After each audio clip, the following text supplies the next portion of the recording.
Welcome back दोस्तों। आज की इस वीडियो में हम लोग बात करने वाले हैं जीव, उनकी मुख्य कार्य और उनकी संरचना के बारे में। जैसे कि हम लोग जानते हैं कि जीव का मुख्य कार्य किसी वस्तु को चख कर उसके स्वाद को ज्ञात करना होता है, क्योंकि स्वाद के रिसेप्टर्स इसी में स्थित होती है। स्वाद के कुछ रिसेप्टर्स कोमल तालु यानी कि सॉफ्ट प्लेट, ट्रांसिल्स और कंठच्छद यानी कि एपिग्लोटिस आदि के म्यूकस मेम्ब्रेन में भी होती है। जीभ एक अत्यधिक गतिशील अंग है जो स्वाद संवेद के अतिरिक्त चबाने, निगलने तथा बोलने जैसे महत्वपूर्ण कार्य को भी संपादित करती है। जीभ मुख में स्थित म्यूकस मेम्ब्रेन से पूर्णतः ढकी हुई ऐच्छिक पेशियों से निर्मित एक संवेदांग होती है, मतलब कि संवेदी अंग होती है, सेंस ऑर्गन। जीभ की पेशियाँ आंतरिक और बाह्य दोनों प्रकार की होती है। आंतरिक पेशी जीभ के मुख्य अंग बनाती है तथा सभी प्रकार के नाजुक गतियाँ करती है, एवं बाह्य पेशियाँ जीभ तथा हायोइड अस्थि जो कि हमारी गर्दन में रहता है, निचले जबड़े और टेम्पोरल अस्थि के स्लाइडिंग प्रवर्ध के बीच में स्थित रहती है और चिबाने एवं निगलने में होने वाली गतियाँ ऊपर नीचे आगे पीछे कराती है। जैसे कि हम लोग जानते हैं कि जीभ के छोर या अग्रभाग, जिसको टिप बोलेंगे, बॉडी एवं आधार तीन भाग होता है। जीभ को हम लोग तीन भागों में बांटेंगे, टिप, बॉडी और बेस यानी कि रूट। इसका आधार हायोइड अस्थि से जुड़ा होता है, जबकि इसका छोर तथा काय स्वतंत्र होते हैं। काय यानी कि हो गया बॉडी। जीभ की ऊपर की तरफ डॉर्सम कहलाती है, डॉर्सम, और स्ट्रेटिफाइड्स स्क्वेमस एपिथेलियम से स्तरित होती है, यानी कि बनी होती है। सभी जीव जब जीव को ऊपर की ओर पलटा जाता है तो इसकी निचली सतह पर ऊपरी की ओर मध्य रेखा की ओर आती हुई म्यूकस मेम्ब्रेन की कई तहें दिखाई देती है, जिसे जीभबंध या फेनुलम कहते हैं। यह जीभ की पोस्टीरियर भाग को मुख के तल से जोड़ती है। जीभ की इंटीरियर भाग स्वतंत्र रहता है, यानी कि फ्री रहता है, और जीभ को बाहर की ओर निकालने पर इसका छोर यानी कि टिप नुकीला हो जाता है, किंतु जब यह मुख तल में तथा शिथिल रहता है यानी रिलैक्स रहता है तो इसका छोर अग्रभाग गोल रहता है। स्वस्थ अवस्था यानी हेल्थ में जीभ की म्यूकस मेम्ब्रेन तल यानी कि मॉइस्ट और गुलाबी रहता है, यानी भींगा हुआ और गुलाबी कलर का, पिंक कलर का होता है। इसकी ऊपरी सतह मखमली दिखाई पड़ती है तथा बहुत से उभारों से आच्छादित रहती है, और जिन्हें यंकूर या फिर पैपिली कहते हैं। ये जो अंकुरक जीव के केवल ऊपरी सतह पर रहते हैं। अंकुरक, जिसको टेस्ट रिसेप्टर भी कहते हैं, ये निचली सतह पर इनकी पूर्णतः अभाव होती है, सिर्फ ऊपरी सतह पर ही पाया जाता है, किंतु ये तालु, गले और एपिग्लोटिस के पोस्टीरियर सतह पर भी पाए जाते हैं। अंकुरकों की रिक्त कोशिकाएं जाल के रूप में फैली रहती है। स्वाद तंत्रिकाओं 7वीं, 9वीं और 10वीं कपालीय तंत्रिकाओं के तंतुओं का अंत इन्हीं अंकुरकों यानी कि पैपिली में होती है। इन अंकुरकों को स्वाद कलिकाएं यानी कि टेस्ट बड्स भी कहते हैं।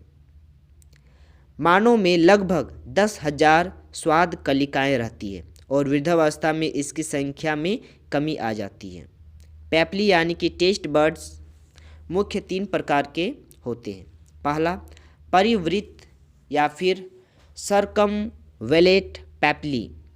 दूसरा है छत्री कांकुर या फिर फंगीफॉर्म पैपिली, और तीसरा है सत्री कांकुर या फिर फिलीफॉर्म पैपिली।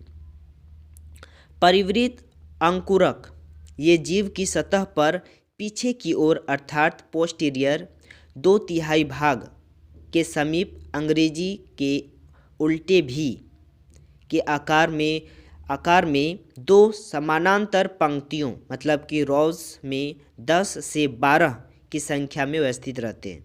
प्रत्येक परिवृत्ति और सर्कमवेलेंट पैपिली में 90 से 250 स्वाद कलिकाएँ रहती है और ये काफ़ी बड़ी आकार के और आसानी से दिखाई देने वाले पैपिली होती है, यानी कि टेस्ट बर्ड्स होती है।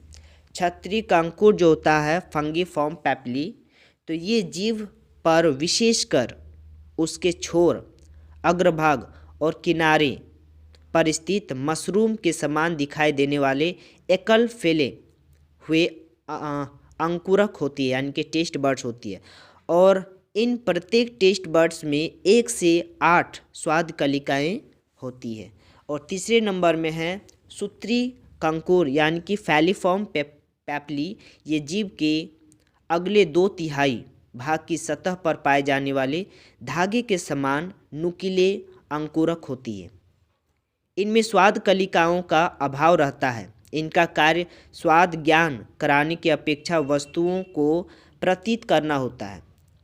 स्वाद की अनुभूति सर्कमवेलेंट और फंगीफॉर्म पैपिली से ही होती है।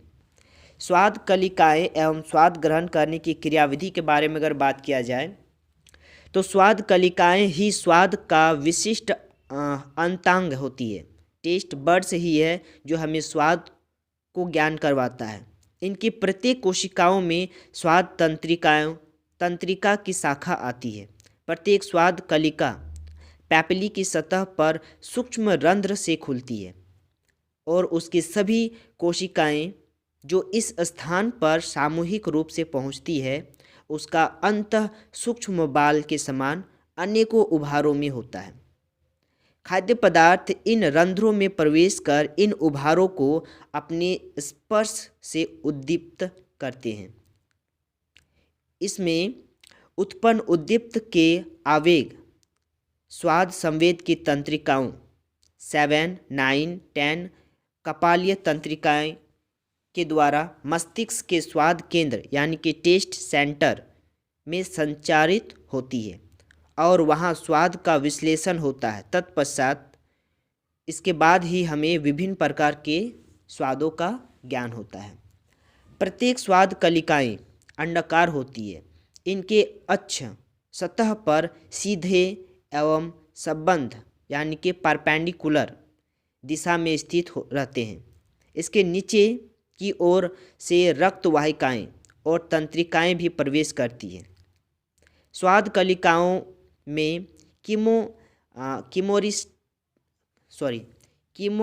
रिसेप्टर और गस्टेटरी कोशिकाएं तथा सहारा देने वाली समोट्रिंग कोशिकाएं रहती है। फिर से इसको पढ़ते हैं।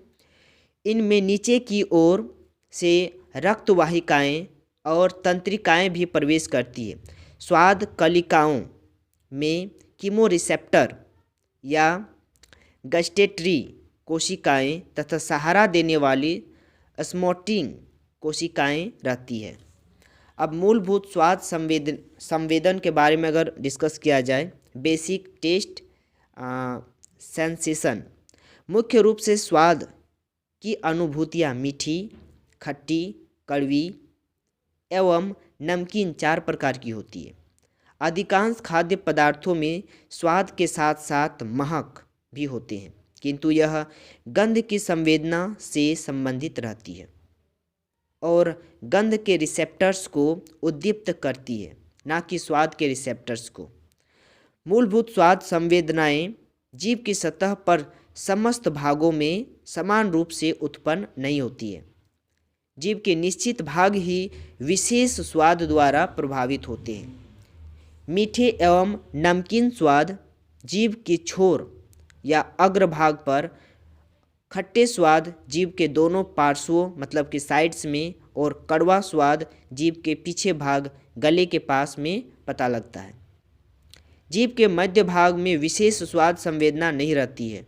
इस प्रकार प्रत्येक निश्चित विशेष स्वाद के लिए जीव के निश्चित विशेष स्वाद कलिकाएं रहती है जो किसी विशेष प्रकार के उद्दीपन से ही प्रभावित होती है।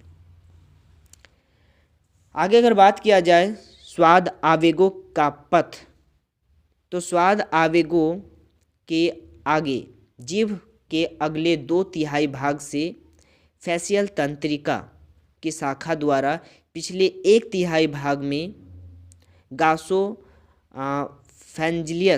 तंत्रिकाएं द्वारा तथा तालू एवं ग्रसनी यानी कि फैरिंग्स से वोकल तंत्रिका यानी कि वैगस नर्व्स द्वारा मस्तिष्क तक ये संचारित होते हैं। उपयुक्त तीनों कपालीय तंत्रिकाओं के स्वाद तंतु यानी कि टेस्ट फाइबर्स मेडुला ऑब्लोंगाटा समाप्त होता है। यहाँ से अक्ष तंतु या एक्सॉन्स थैलेमस की ओर निकलते हैं तथा फिर प्रमस्तिष्क कॉम्प्लेक्स के पैराइटल लोब में स्थित स्वाद केंद्र में पहुँच जाते हैं। अब अगर बात किया जाए घ्राणेंद्रिय या नाक के बारे में, तो थोड़ा सा नाक के बारे में हम लोग स्टडी कर लेते हैं जिसमें गंध से रिलेटेड वर्क होता है। नाक का कार्य किसी वस्तु या पदार्थ की गंध का ज्ञान करना या सूंघना होता है।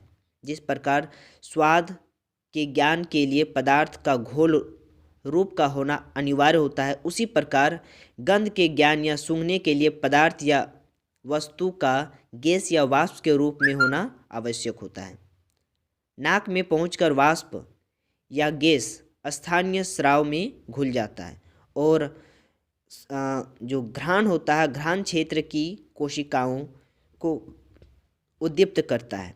यहाँ से उद्दीपन के आवेग घ्राण बल्ब में और फिर घ्राण पथ से होकर मस्तिष्क के घ्राण क्षेत्र में पहुँचते हैं जहाँ पर आवेगों का विश्लेषण होकर गंध का ज्ञान होता है। तो आई होप कि आप लोग को टेस्ट के बारे में जीव के बारे में अच्छी प्रकार से समझ में आया होगा। मिलते हैं नेक्स्ट क्लास। Thank you.